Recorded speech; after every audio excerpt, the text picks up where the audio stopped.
loolanka ay ugu jiraan dadka qurba joogtahay inay ku maalgashadaan caasimada Soomaaliya ee Muqdisho baryahan dambe ayaa waxaa soo kordhaya dadka haysta dhalashada Yurub asalkoodana ka soo jeeda qaaradda Afrikada bari ee Soomaaliya ayaa ku soo baraarugeen in dalkooda hooye ay maalgashadaan.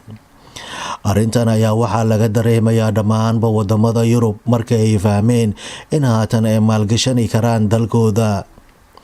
dadka qaxootiga ah ee asal liyan ka soo jeeda Soomaaliya kuna nool wadamada Yurub iyo sida loola dhaqmayo ubadkooda ayaa waxay dhiirigelin u noqotay in markay arkeen ayna TV-yada ka daawadeen ganacsato ajaanib ah ee kuna howlan in mashaariic ganacsi ay ka furtaan dalka Soomaaliya ee caasimada Muqdisho. qoysas badan oo Soomaaliyeed ayaa waxay kal hore kasii hololeen dhulka qabowga ee buuraleyda ee Yurub iyagoona gaaray meel ka baxsan halkaasi. meelaha dadka Soomaalida ee deegaanada ay ka sameysteen ayaa waxaa ka mid ah dalka Suuriya, Masar iyo Koonfur Afrika, Kenya, Ethiopia.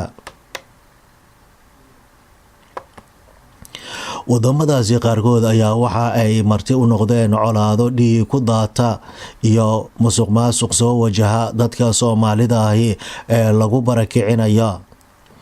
waxaa dhagahada aanan ku cusbeen dil loo geystay ganacsado Soomaaliyeed oo la boobay meheradiisa ganacsi.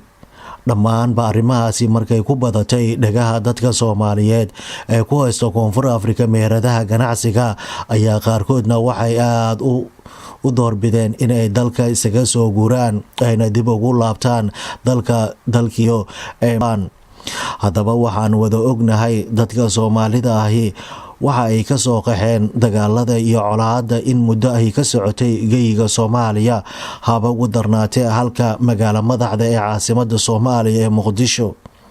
caasimada ayaa hadda baratan waxaa ugu jira maalgashigeeda ganacsatayaal ajaanib ahi iyo ganacsato Soomaali.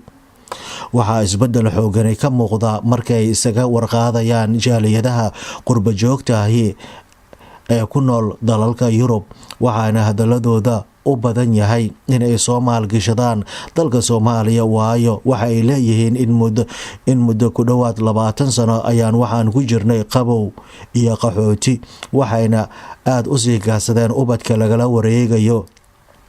dhowaan ayaa waxay in dalka Holland iyo Norway ay qoysas Soomaali ah lagala wareegay ubadkooda. tani ayaa waxa ay keentay in ay soo dedejiso ka guuritaanka qaaradda Yurub ayna dib ugu noqoshada dalkii hooye ee Soomaaliya.